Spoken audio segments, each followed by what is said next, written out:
All right, hello everybody, and welcome to Geopolitical Trends, where truth matters. Let me get my reading glasses here.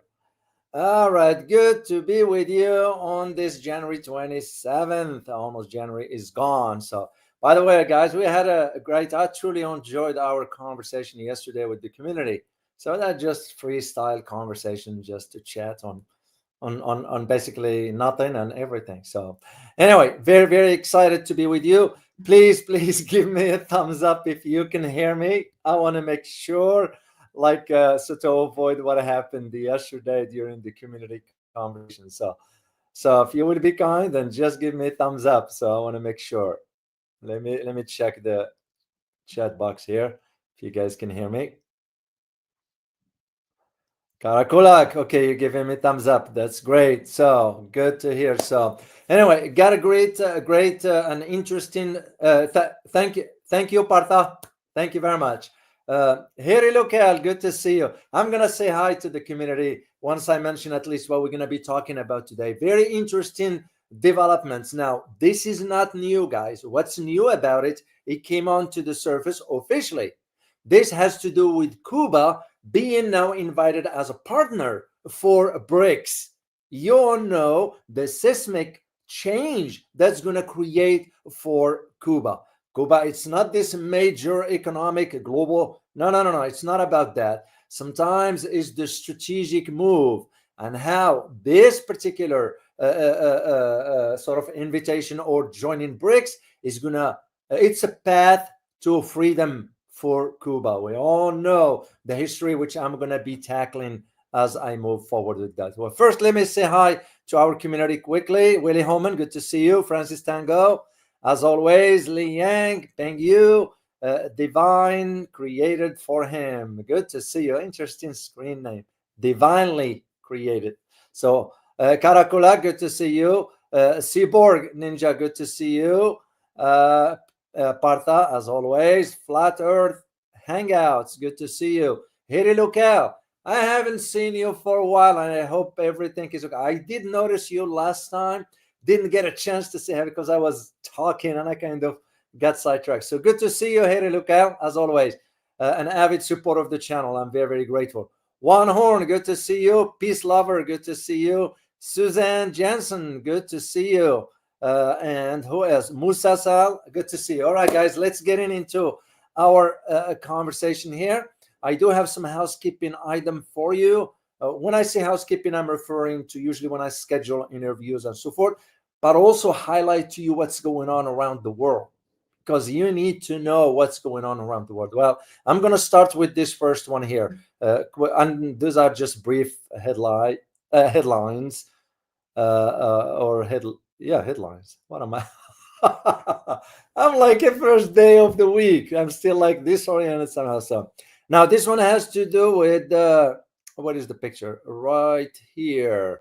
Mr. Trump. We're saying now. You all remember when he came to office last time? He said, "I'm gonna break this deal between the Arab Israelis of the century," and now, because that's what he did after he won the election in 2016, he was pledging to achieve this eternal peace in West Asia, saying, and I quote, because I had to dig the quote for, he said that this is the deal of the century, and I, as a deal maker, may want to make this deal that has been difficult for everyone, for all humanity, end of quote. Well, guess what happened just like a week after he took over in his second term, which means last week. Now he is almost shoving down the throat of the Jordanian king and the Egyptian president to say that they're going to need to accept Gaza. In other words, they want to clean up, really, ethnic cleansing of Gaza. Basically, get rid of the people of Gaza. Wow. So this is like the American president that is advocating for a global peace. So shame. What a shame. What a shame. So that's why I told you last time, guys, don't buy into this ceasefire agreements and all that. The U.S. went ahead and sent the bombs that's going to be dropped on Gazans. Second thing has to do with this one here, a major developments. Again, it's not covered here in the West. I might do a live stream on it, not sure yet. But for now, suffice it to say that Iran announced now that it has officially purchased the Sukhoi 35 jets from Russia. Now, if you know anything about this type of weapons, there is one thing that is the Sukhoi 35s are known for, is that this kind of aircraft can track 30 targets and attack 8 air targets simultaneously. Yeah, that's what this aircraft can do. Let me put the picture again for you guys to know. This is the Sukhoi 35, the Russian Sukhoi. It can track 30 targets simultaneously and 30 targets and attack 8 air targets simultaneously. So which means what, basically? Just it's in the message that they're sending to the West, to the US, especially now that Trump is pushing for that narrative along with his Secretary of State who wants a war with Iran. So the timing of it is very, very important. So this is what's important for you guys to understand. All right, and of course, the last thing has to do with TikTok, that now Trump is saying, oh, it's worth almost $1 trillion only because TikTok will be worthless if only it's permitted to operate by the US government. Yeah, baloney, nonsense, because the government is going to take over that. And I don't think so. Chinese, and you already guys expressed your opinion about China shouldn't sell TikTok to the US. So what Trump is saying is somebody should buy TikTok, somebody here in the US, and give half to the US government. Trump is Trump. So, but again, that's what people voted for. I didn't vote for him. I won't vote for anybody in America. I say it straightforward on the record till I see somebody who's qualified and understand the geopolitical landscape. Then I will consider. But for now, they are all useless. That's what I'm going to say. All right, let's get into our topic. Is Cuba breaking free from the U.S. sanctions by joining BRICS? A major here. Development, not an issue. Development, that is. So I'm going to share some questions with you here. Believe it or not, I didn't put the questions on. Here, I have them right here for you guys. That's one thing easy about technology now. You just, because I usually write my own questions, but I have to cut and paste them. Anyway, how significant is this development? Because it's not a minor, as I said, Cuba is not this huge major economic power on the global stage, but it has some other things that really cannot be measured in terms of material, including geography, which we will tackle. Second question. Another Bay of Pigs operation on the horizon? You all know what happened back in the 60s. So we'll be looking at another one. And the third question is, what are the geopolitical implications to this development? And this is what I intend to provide you my analysis about all this. But before I'll do this, make sure, guys, to subscribe to the channel here, because the analysis, as I said, like I always say, the one that I am providing you and you are hearing on this platform, you're not going to be able to hear it elsewhere. Yes, you can hear some narrative, whatever. And again, more power to other people. I don't care. So the only thing that I care about is that if you are learning and enjoying these free episodes here, so make sure, please, to hit the like button and subscribe for this channel so other people can get a chance to hear the truth that you are hearing. So here is the link to those who might be just joining us here for the first time. So I will greatly appreciate your support and thank you for that.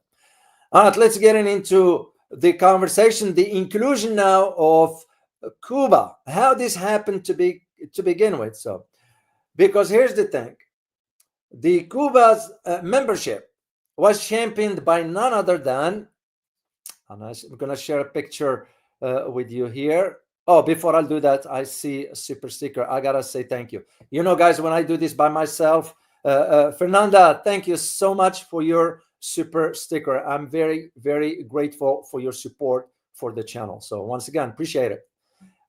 Like I said last time, here's the picture. Because this membership was championed by none other than the Russian President Vladimir Putin. And this one was during the summit of Kazan that took place in Kazan in Russia in 2024. You all remember, and I covered that one for you guys. Well, that's when the Russians have sort of suggested that Cuba could be considered. As a matter of fact, there were two countries. It was Cuba and Bolivia as partners, not as a full member yet. So because that's how it works. So, and this is why the idea that the Cuban president, Miguel Diaz-Canel, he is a very shrewd man, thinking in terms of strategic. And that's how this idea of Cuba in BRICS came about. Very, very, very interesting. And I'm going to detail stuff once I talk to you about geography and history. So let's do some geography, guys, like we always do. And I'm going to share a screen with you here. Just bear with me. And I give credit to World Atlas as always. Screen. Here we go. Very interesting. Here is Cuba as far as the location. So Cuba is considered the largest island country located in the northwestern Caribbean at the confluence of the Atlantic Ocean, Caribbean Sea, and the Gulf of Mexico. Yeah, not the Gulf of America, the Gulf of Mexico. So it is positioned in the northern and western hemispheres of the earth.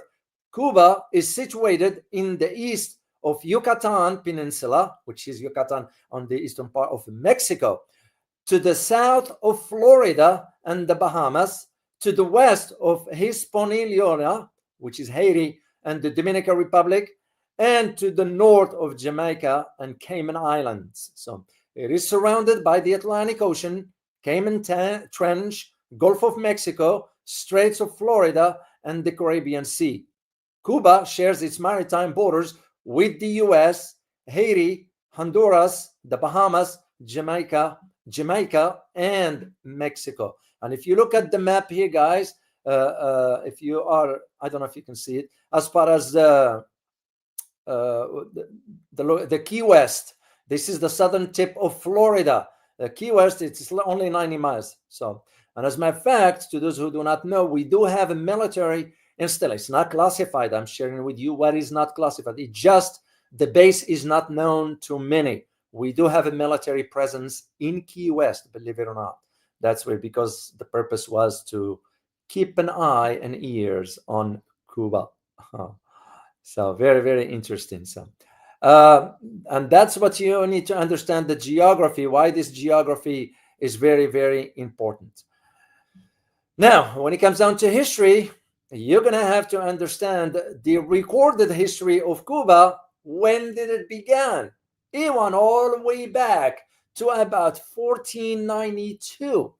That's when it started. And as a matter of fact, I found in the historical record the exact date, which was October 28, 1492.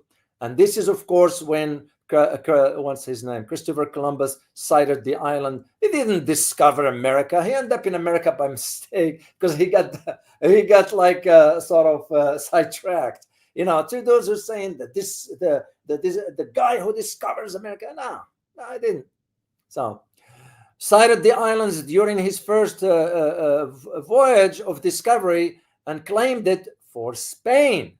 So, and of course, since the establishment of the occupation, that is the settlement, that is what was in 1511. So I'm gonna now share just a few images. I got, and I'll provide you the link, of course. Got some images from the historical record that I think it will make more sense to you to understand who those individuals is.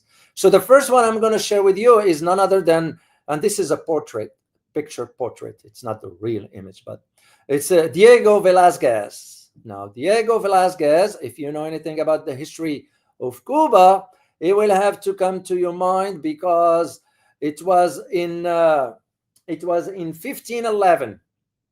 But before that, 1492, that's when Christopher Columbus was the first European to arrive to Cuba. And that's where he explored the northern part of Cuba and claimed it. This is what I don't get. He claimed it for Spain. So anyway, 1511. This is where I'd like to start my brief history synopsis about Cuba.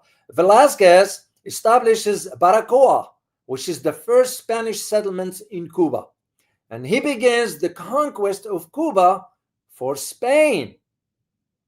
And this is why a large portion of the native Tiano population, those, by the way, were the natives. The Tiano one were the natives of Cuba. So the population. And what happened to them? They were killed. They were killed over the next several years, meaning after 1511. So, and how did they killed? Were they slaughtered? No. They were killed by a disease. That was smallpox at that time. You're all familiar with all that. So fast forward to 1514. That's when the settlement that will later become the city of, can you guys tell me which city is that? And I'm going to share a picture with you here. Which city is this? If you can type in the chat box, because I like you to be part of the conversation. Let me see in the chat box what you guys put in.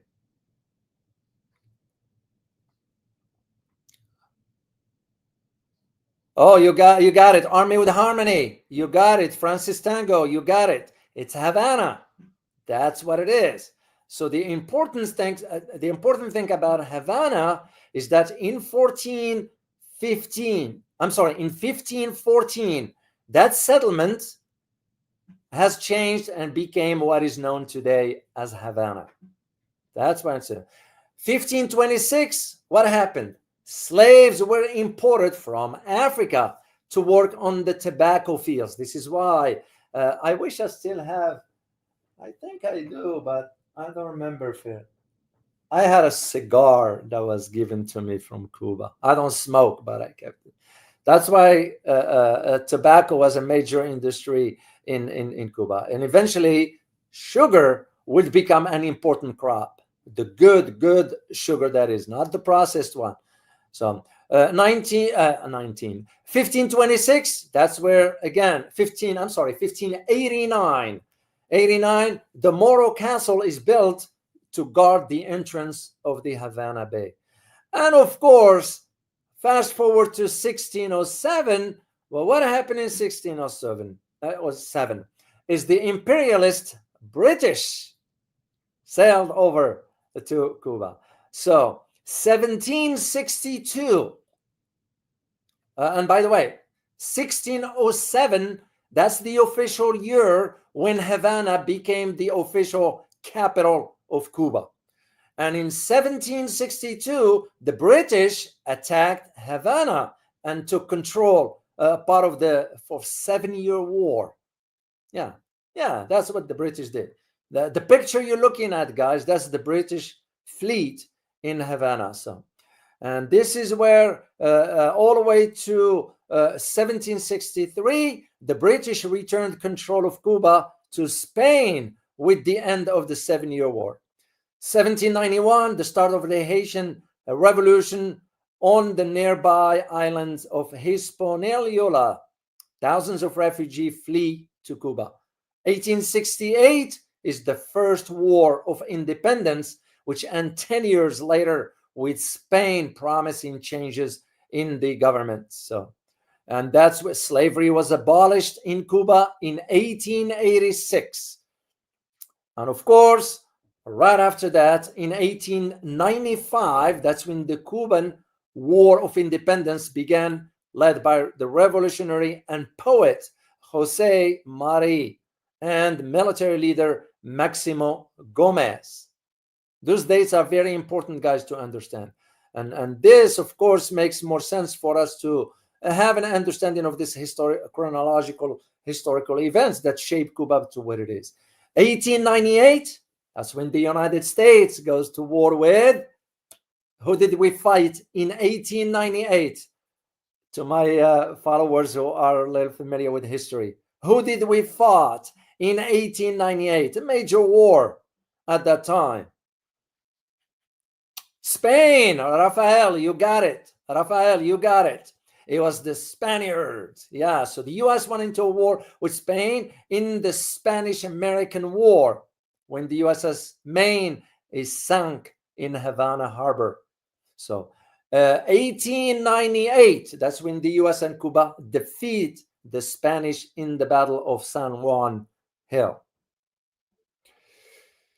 And the long history. So, and I'm just trying to provide you brief stuff here. The US wins the war and become a protectorate of Cuba. 1902, Cuba gains independence. Guantanamo Bay is leased to the United States for 100 years. I don't think so. I have, let me see if I have something here that I might show you. Actually, I do. And I don't hide it. You know, I went to Cuba. As my picture was crossing the island there at the time on a naval. That was back in the day. So and Eva, during my time over there, that's when the lease was the lease was re-signed for another 100 years. And why is this? Is because we had to install some. I don't know if you can see it from this picture here. See this one here? If you look at the background, there's some satellite stuff. That was back in the day. So what happened in 1906? A rebellion led by Jose Gomez. And that's when the United States intervened to take control. 1924 marked the establishment of none other than the dictatorship or the government style, whatever term you want to use, by none other than Geraldo Machado. Machado, that was the one that took over. And that's in 1925, the Socialist Party was established. We still hold till today. So 1933, Machado was overthrown and a new government reform were included. Fast forward to 1940s with Batista is elected as president. And that one, of course, was supported by the Communist Party at that time. I'm going to move forward to the Cuban Revolution that starts in what year did it start? And by whom? Before I put the picture for you guys. What year did the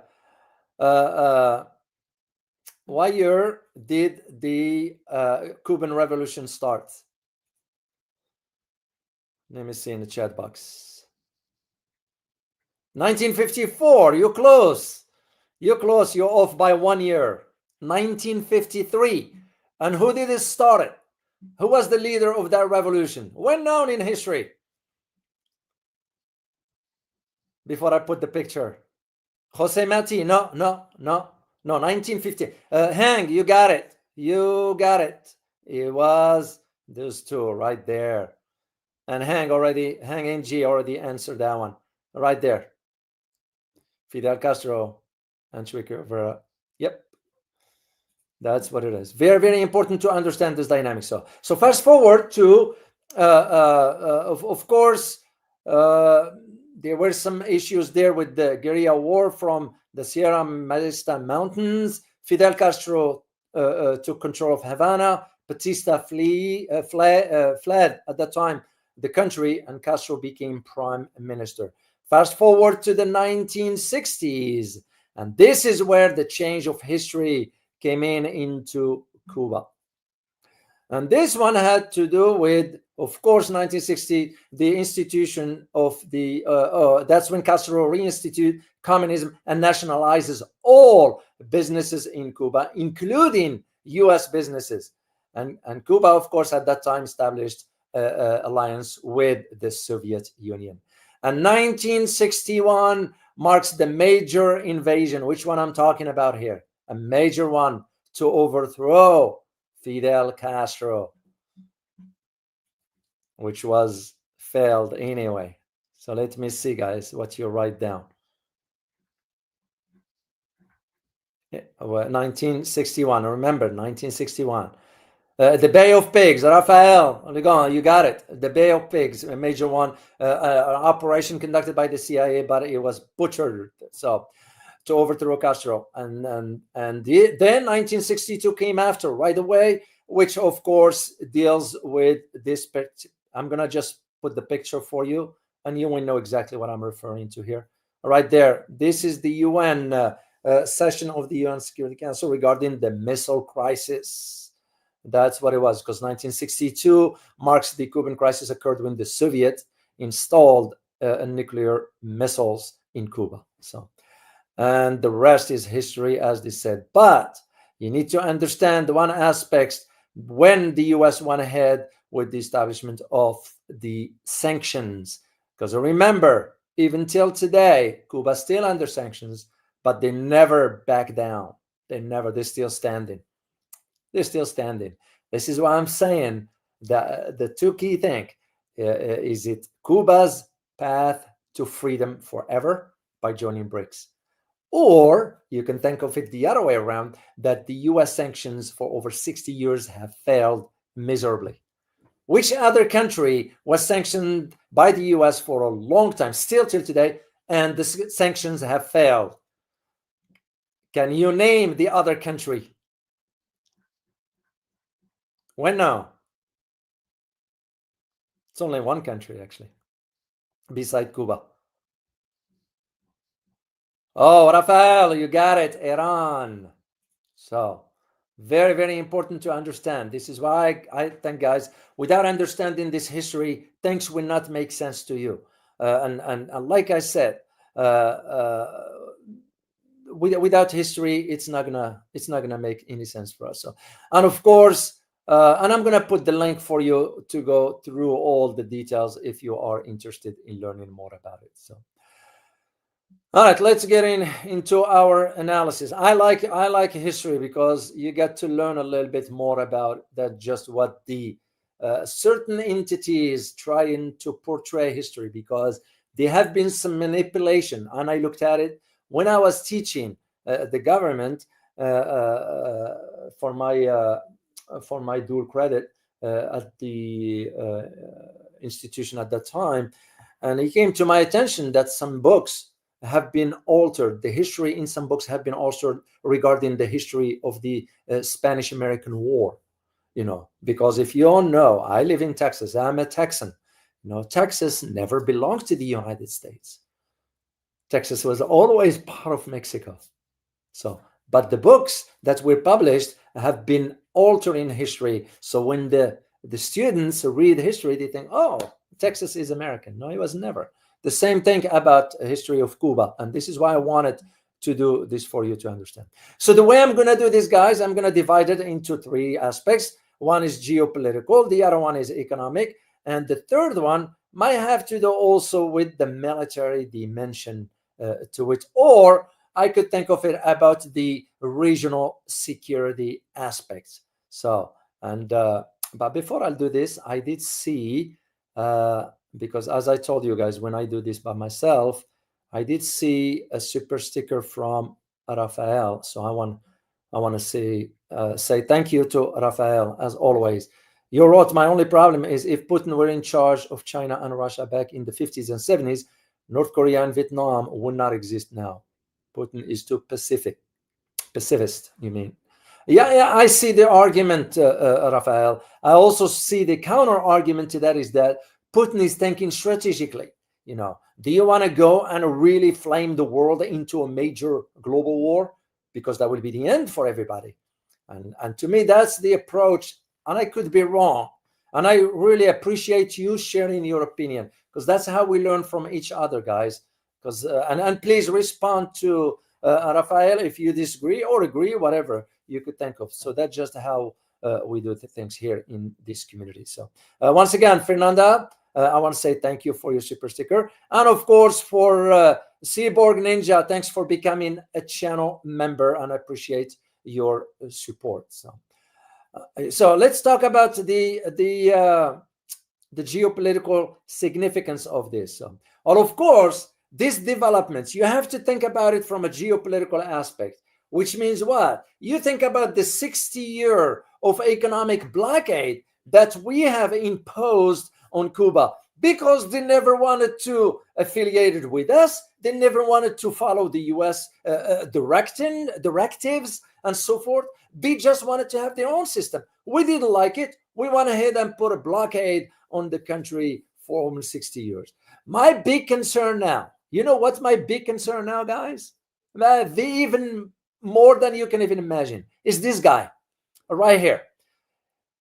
You know, he's from origin. His ethnicity is from Cuba. His dad, whatever. I mean, he was born in Florida, but his closer family were from Cuba. They left Cuba, and he is as hawkish as he can get when it comes down to Cuba. So that is when my big concern is with this guy here.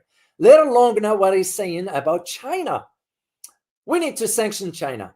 Only surprising that during his phone call with Mr. Wang Yi, he said, oh, by the way, we, the United States, recognize, I'm paraphrasing here. We, the United States, do not support the independence of Taiwan. It's so funny that he flipped in 1 week. Only a week before was saying, oh, Taiwan needs to be independent from China. And when he got on the phone with Mr. Wang Yi, I think Mr. Wang Yi had sort of put him in his place. That's why the narco Rubio had to change course. So, but when it comes down to Cuba, he is as hawkish as you can get. Sanction them more. So, and this is where that problem is. But the U.S. has failed regarding this these sanctions, because now with BRICS, because this is going to be offering, like I said earlier, and I'm going to repeat it here, Cuba is not your major economic powerhouse, but it's not about that, because now this opportunity for Cuba to join BRICS is going to offer it an opportunity to finally crush this economic and financial isolation that's been put on it by the United States. And even with that, we couldn't break down Cuba, because if you know anything about Cuba, think about their medical field for healthcare and all that. Did you guys know that the healthcare in Cuba is far better than the US? So now you need to understand how far back this blockade has been imposed in Cuba. It goes all the way back to the 60s. And this was aimed for one thing and one thing only, is to cripple the Cuban economy and sovereignty for that matter. Why? Because they choose at that time to affiliate themselves with the Soviet Union. So, and of course, we wanted to restrict their economic development, because geographically where they are, it's in a very, very strategic location. So, and of course, there's some estimates by the UN suggesting that this blockade has cost now sort of Cuba about over $1 trillion, which is major. So, of course, there are only two presidents that they thought about changing the policy and so forth, but it was just a window dressing. They never cared. It was the minor adjustments that were made during the Clinton administration and the Obama administration. So, however, when Trump took over in 2016, what did he do? He reimposed harsh anti-Cuban measures. So that's what I'm saying to those who think that Mr. Trump is for Trump. Trump doesn't care what Trump is doing. And again, you can disagree with me if you are a supporter of Trump, and more power to you for that. Trump is really tapping into the anger of the American people to fuel whatever, but he's still pushing his agenda behind the scenes. Like, for example, now lifting the restrictions on sending those bombs to Israel. And I posted this for you guys in the community. Let me see if I can find it.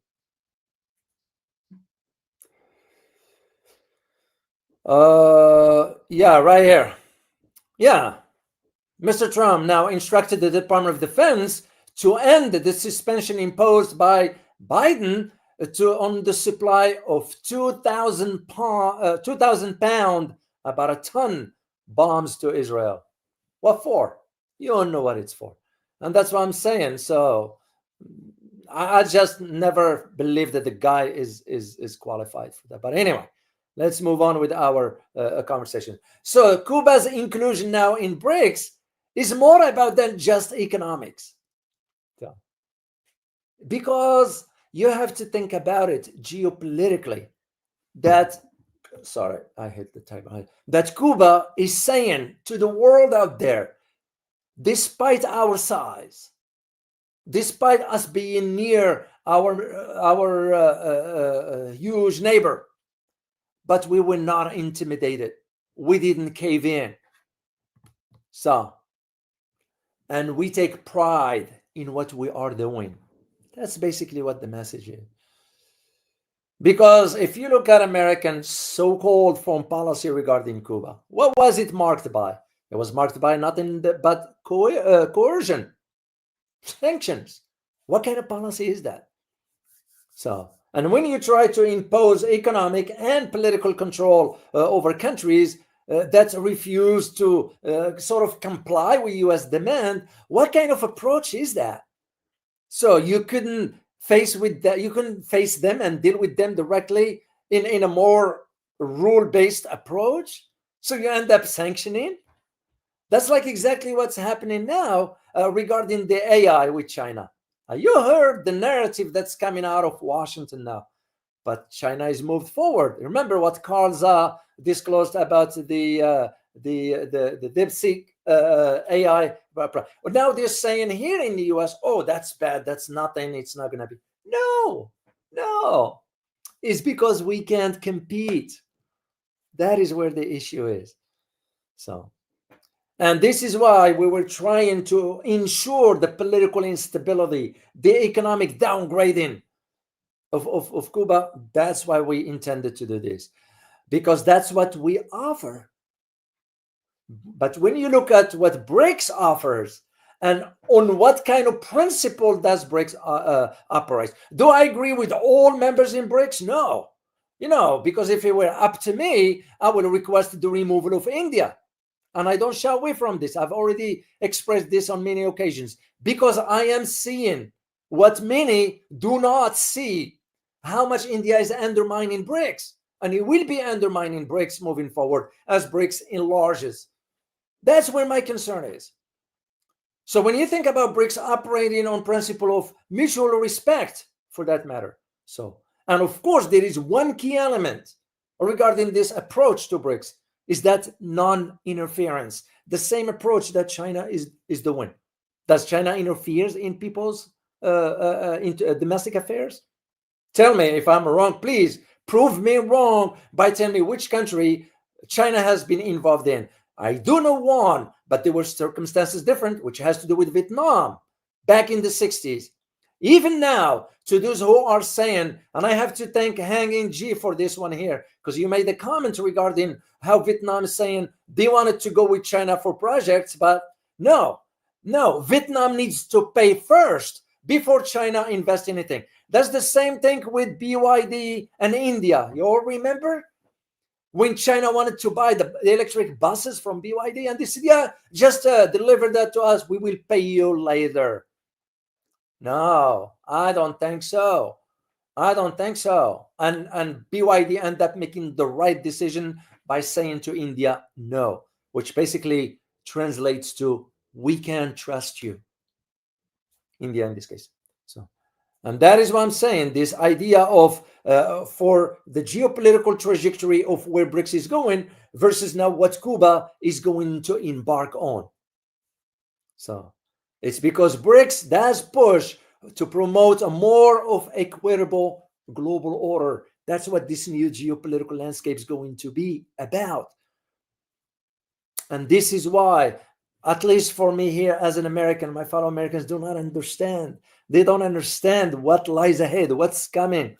They just don't see, because they've been fed a narrative either by the president. Yeah, president will embark on, like, for example, immigration issue, whatever. There are much more complex issues than, when I say this, I say to the American administration, what about Social Security? What about those people that they've spent and paid all the taxes and now they can't get Social Security because the system is broke? Well, why is it broke?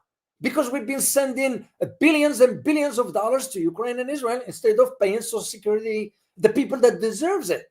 That's just one example I am sharing here. So in Cuba, the like of country that's been under sanctions for over 60 years, now get this opportunity to join BRICS. What is Cuba is going to offer BRICS? You will be surprised. They don't have much, but there are some stuff that Cuba will be able to contribute. And you think about the idea of the expansion of what's going on in Latin America. Why do you think we are concerned about Latin America? It's because China is investing, expanding the economic aspects of it.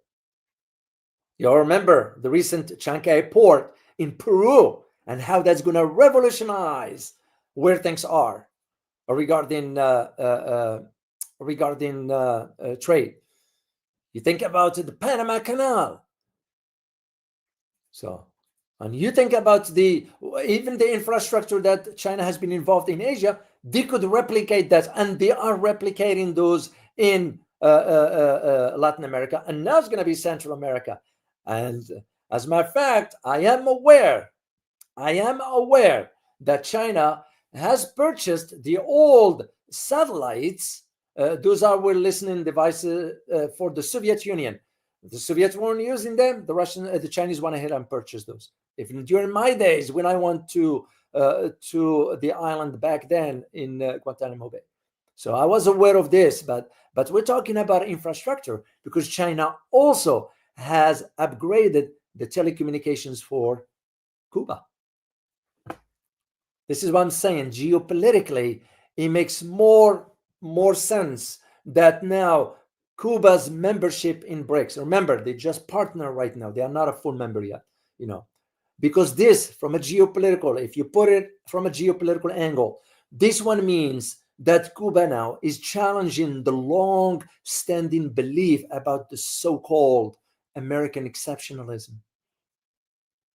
That's what this is about. Because here is the thing.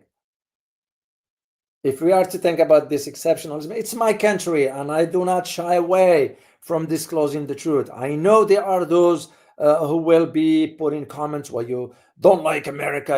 It's nonsense. That's the weakest argument one can ever say when they have nothing of substance to counter-argue. Oh, you hate America, you do this, you do this. That's nonsense.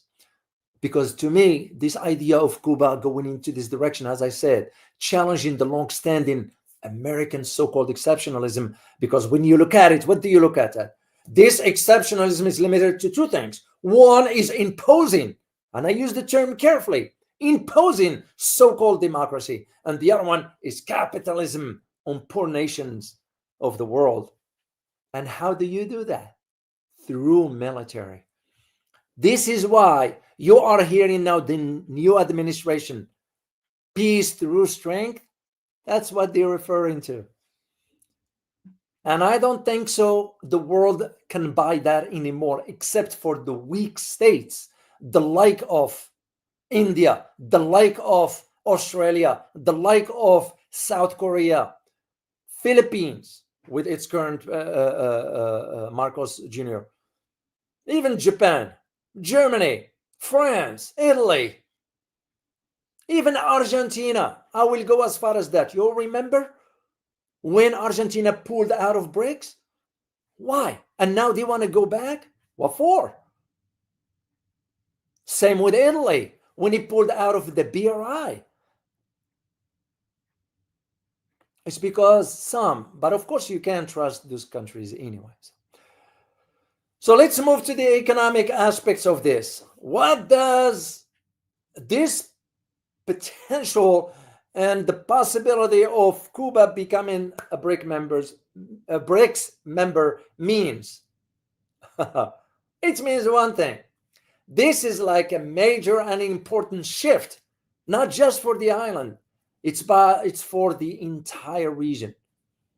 Let me put the map again just for you guys to see, because it makes more sense once you see geography. And since we are, some of us, I shall not generalize, we are poor readers of geography here in the US. I don't mean it in a derogatory way, but we poor reader, we don't know. So when you look at the island, why is this important? From an economic perspective, that's what I'm saying. This is not about just Cuba by itself.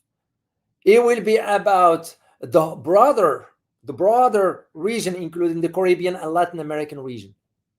So why is this? Because now Cuba has access to the new development bank, which is BRICS banks.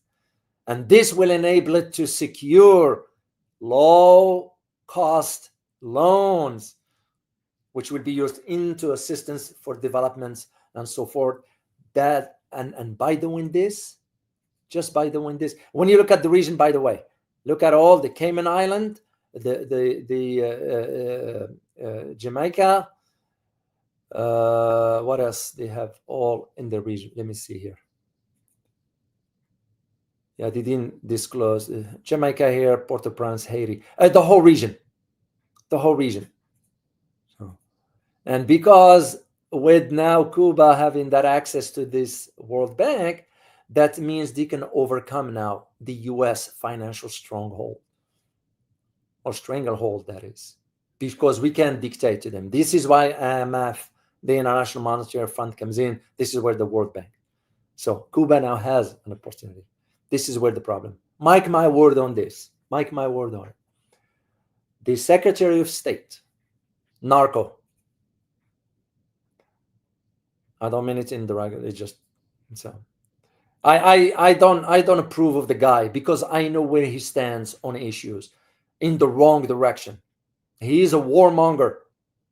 Let me just tell you this: a neocon and a warmonger. A warmonger doesn't see opportunity in economic prosperity. A warmonger does see the opportunity in creating tensions, in creating wars, in destruction. So how can he live with himself? It's not up to me to decide, or not just him, all of them. So and this is why I'm saying, you think about it from that economic perspective. So it's I feel comfortable saying it is a true game changer. So because now Cuba will have an opportunity to diversify its economy with other members. How it's going to interact with the likes of India and so forth, that's up to them to decide.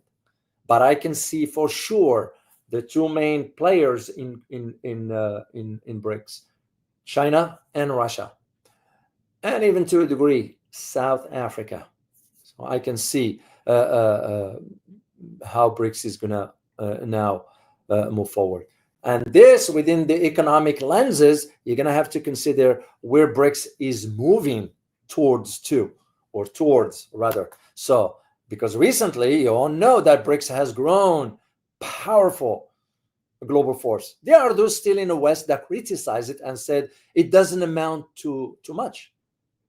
And there is some reality into that, but you can't what's the word, dismiss the entire progress of BRICS, because when you consider that BRICS now account for over 36.7% of the world GDP, surpassing the G7 nations in economic output. Those are not small things that you can just overlook. Over 36% of the world GDP, global domestic product. That's not a minor thing. So, because when you look at even the US, for us, which again, our government doesn't disclose this kind of stuff, we are facing economic stagnation, despite what you hear. Oh, we're gonna be bringing jobs back home, and we're gonna have manufacturer here. We're gonna give tax incentives. Who do you think is gonna trust us to come over all the way down here? Because we could turn them in a flip and sanction them. So No, it's not going to work. Because now what you're looking at, the big picture of BRICS providing that viable alternative. That's what it is. It's an alternative. Like I always said before, and I argue this so many times, BRICS is not about taking over the world. BRICS is about providing an alternative for countries to choose. If they don't want to use the US dollar, they have other alternatives to use something else. That's what BRICS is about, in my opinion. The third element I'll talk about is the regional security. And what does it mean? When you consider the statements by none other, of course, where is he? Of course, this idiot guy right here. As far as tensions, when you think about the President Trump's tensions with China, or even his statements regarding taking over by military force Greenland and Panama and renaming the Gulf of Mexico to the Gulf of America by force, and taking over Canada by force, economically making it or rendering it the 51st state. All those statements gives you an idea about, when it comes down at least to Cuba, about the regional security. Because here is the way I see it playing out. In international security, when you consider the dimensions of the military operations, but even before you get into that, you think in terms of the security aspects. And when I say security, that's what I did during my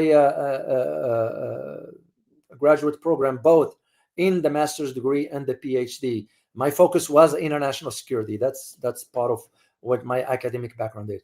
And when we used to study regional security issues, we'll take every region of the world. And I even did the Asia security issues, and I still have my writings and all that stuff about that part. And I always used to argue that one of the dimensions of what we need to look over or to look at, it has to do with the development of the security measures. And at that time, I was referring to the increasing apparatus of the US military hardware in Asia Pacific. And I came to the conclusion, this is the layout for what lies ahead within the next 10, 15 years from the time that I was doing my program at the time. And here we are. This is exactly what we are. Now you think about the Typhoon missile systems in Philippines, which, by the way, has been moved from its original location from within Philippines to another location still inside Philippines. There is a reason for that. It's because, remember, China has its own Beidou, the equivalency of GPS, which means they can track, because most of the other countries has to fall under GPS, which means we control the information. We will let you see what we want you to see. So the thinking in the US that they forced Marcos to go ahead, Marcos Jr., President of Philippines, to go ahead and move the Typhoon from the location where they are. So this way they give the impression, oh, Philippines doesn't have US missile systems. No, it does.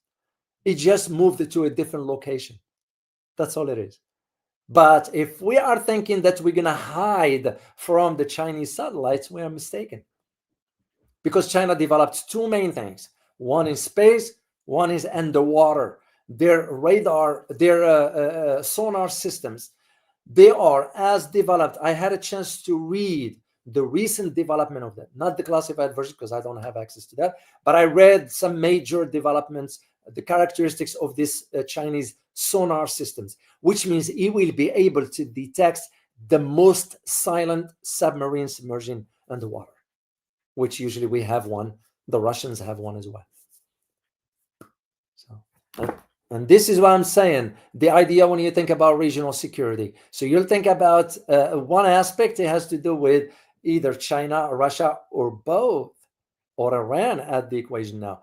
They could just send some hardware, military hardware, to the island as part of bilateral relations. Who are we to dictate to them? I mean, just imagine for a second,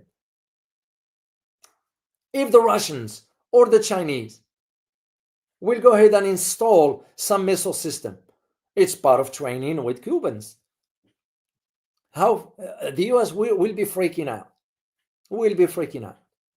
And I'll say, what makes it right for us to go ahead and install missile system near other countries, but not in near our borders?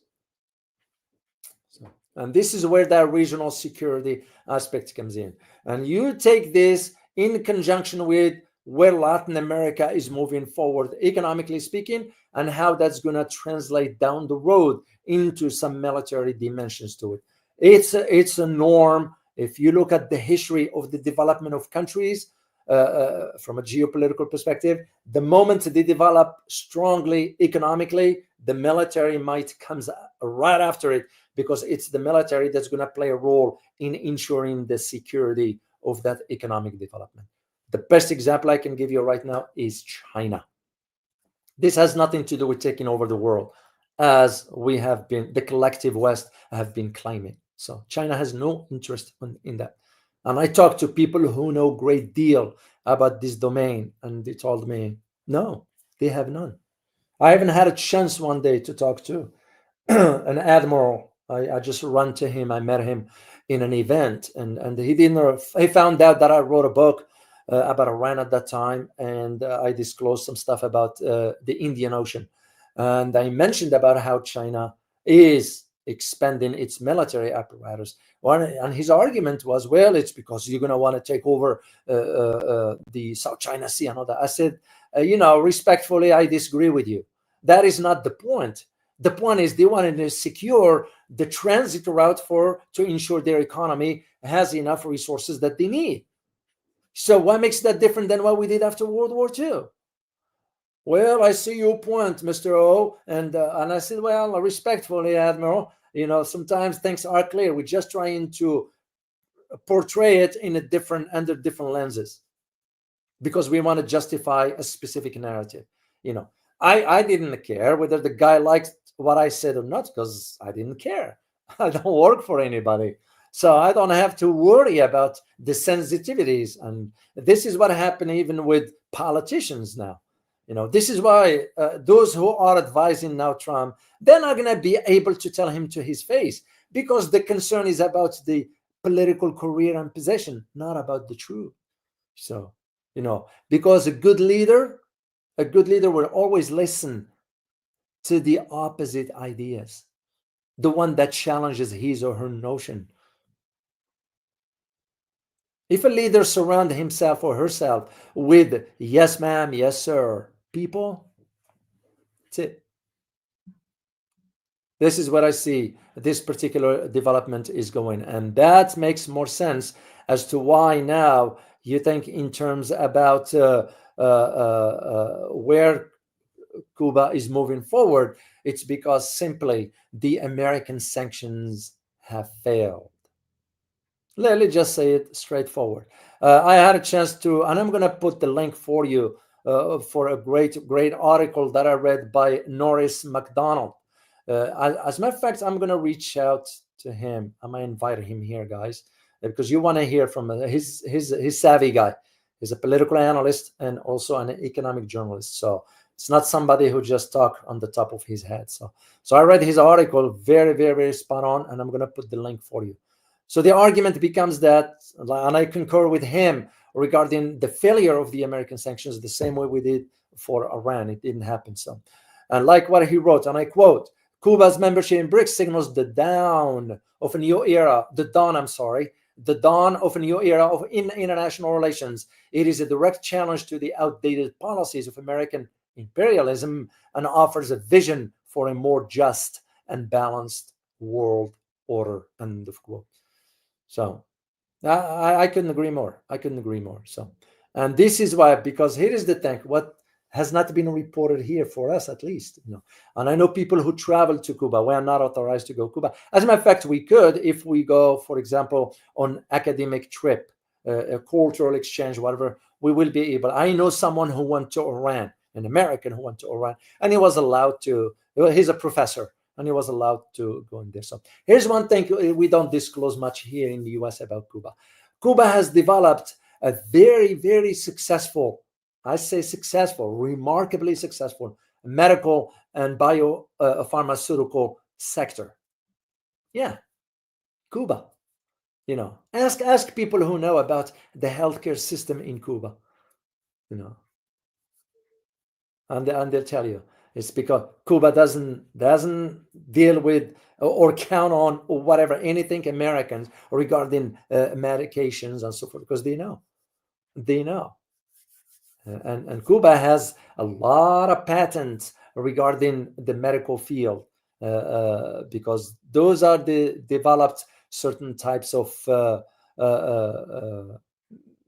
medicine pertaining to some key aspects here. I'm not gonna mention the name here, so yeah. But if you get a chance, and I'm gonna put the link for you guys to read more and more. Here is the other thing, and I'm going to conclude with this, guys, and just see if there is any questions, and I'll answer them for you. Here's the thing.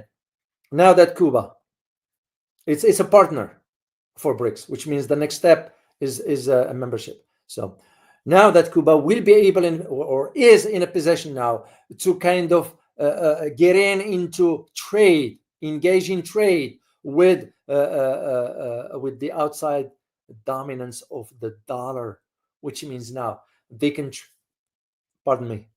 they can trade with Iran, they can trade with China, they can trade with Russia, they can trade with South Africa, they can even trade with India, except I don't know how they're going to figure out with India, because rupees, because you can compare rupees to the yuan.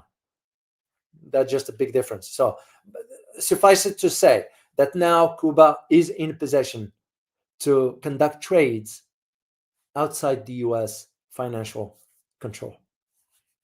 So, and with this, what comes an opportunity to enlarge and expand its economy to other international partners. That's what the BRICS is going to provide Cuba. So I look at it like it's a very promising. As I mentioned at the beginning of this live, Cuba is not your powerhouse economic. It's not about that. As a matter of fact, for Cuba, in my opinion, it's more of a geopolitical symbol than anything else, because that's a clear and loud message here. Despite your sanctions, US that is, you have failed. We are still engaged with the rest of the world. That's to me what it is. And of course, trading in a different currency beside the dollar, which, by the way, more and more countries are moving into this direction. So I'll say it's a victory for the people in Cuba, because they're suffering. I don't believe in yeah, you can deal with countries, but not suffering, imposing suffering on people. That just, it's inhumane. It's inhumane.